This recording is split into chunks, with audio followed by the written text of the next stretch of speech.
Good communication is vital to any relationship. Therapist Karimah Cornelius joins us to share her tips on how to be an even better communicator. That's next on Wellbeing Matters.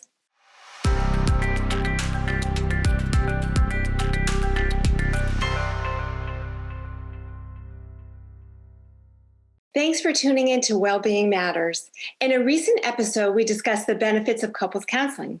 And today we're back with Karimah Cornelius, therapist, who's going to share with us specifically how to improve communication in relationships. Karimah, great to see you. Nice to be here. So help us understand, what is good communication in a relationship? Communication in the basic form is just transferring messages. But effective communication is a little different. When it comes to couples, effective communication occurs when both parties are able to express their needs and their wants and feel heard and validated. It doesn't necessarily mean that they're going to get everything that they want or that their partner agrees with everything, but they feel respected despite the different perspective. I hear ya. So it's okay to disagree, is what you're saying. Absolutely. We're humans. I think there's a problem if we agree on everything. So Karimah, what are some barriers to communication sometimes? Well, there are several barriers. I think there's probably limitless. But within my work with couples, I think there are three main barriers that keep on reoccurring. One, people just not listening. Two, people making assumptions. And three, a lot of misperceptions. Can I dive a little deeper? Sure, yes, thank you. So when it comes to one, the not listening, people are often not present. They're thinking about what they need to say, what they want to express, what their needs are. They're more absorbed about making themselves be heard or voiced, that they're not listening to understand where their partner is coming from. So it's important for us to be present. When it comes to making assumptions, we have to be able to not be so reactive. Kind of slow things down. Be curious. Ask questions. Don't jump to conclusions. And three, it's a little different than jumping to conclusions. Misperceptions happen when we think we understand what our partner wants. But it's important for us to ask for clarification. So you can paraphrase and just ask, is this what you said? Can you please clarify? That gives the other partner the opportunity to clarify and to create accuracy to make sure that everybody understands. So there's a level of empathy so we can reduce any trust and create safety in the relationship. You just gave some great examples of kind of how to ask open-ended questions, how to validate. I'm wondering, do you have a number one tip in terms of an effective communication technique? Well, Robin, I actually have 5. Do you have 5? I love it. So the first one, listen. I keep on asking couples to listen, but not just with your ears, listen with your eyes. Our body speaks so much. There's so many ways that we communicate with our body language, even more than with our words. So make sure that you're not sending mixed messages too. And we all know the saying, it's not what you say, but how you say it. I kind of disagree. I think it's important for us to make sure that we're careful of what we say and our word. So our word choice is careful and it's supportive, and also that our tone, our volume is encouraging for others to ask and to be engaged in our conversation in order for our partners to be receptive.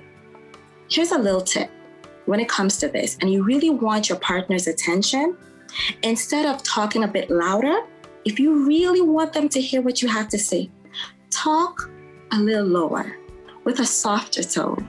It will definitely put a focus on your message and take the emotions out. So the second tip I would suggest to everyone is to voice your complaint and not your criticism. Be careful to separate the behavior from the person. Making sure that what you're saying is uplifting the person. And if you do have to say something negative, use the 5-to-1 ratio. So if you have to say something negative, try to say 5 positive things first, so that it eliminates as much negativity out of your communication as possible. I've never heard of that 5-to-1 rule. I like that. It's easy to remember. Thank you. Take ownership. It's important for us to also take ownership. I've never known a relationship to be enriched if you're blaming others. So use I statements. I want, I feel, I need, and even I am sorry. That's important also. And be willing to collaborate. I'm not a big fan of compromise, because when we compromise, somebody's giving up something. But if we are collaborating, guess what? We're working together and everybody's needs are getting met. So we have a shared vision. So forget compromise, collaborate. Mm-hmm. And the last one, make appointments. If you want your partner's full attention, ask, is this a good time for us to talk?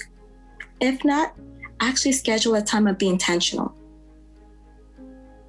And if you guys are talking and things are not being resolved, take a break.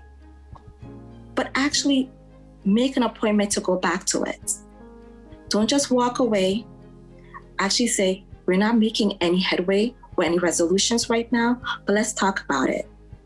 Let's give ourselves 20 minutes, an hour, or the next morning. Let's talk about it with lower tempers, cooler tempers, and with different perspectives. So Karimah, those are some really clear and important strategies that you shared with us. And it makes me wonder, how does good communication impact satisfaction in a relationship? And it may not even be a couple, it may be even within a work relationship. Well, I honestly believe that there is no healthy relationship without effective communication. Let me repeat it. There is no healthy relationship of any kind without effective communication. Because effective communication is what connects us. It creates a level of safety and trust. So it's important for us to not avoid conflicts, because conflict gives us an opportunity to get our needs met. So keep talking, but talk effectively. Karimah, thanks so much for joining us again at Wellbeing Matters. We really appreciate it. Thank you for having me. We hope you found this information useful. If you haven't seen our previous episode on couples counseling, please see the link in the YouTube description.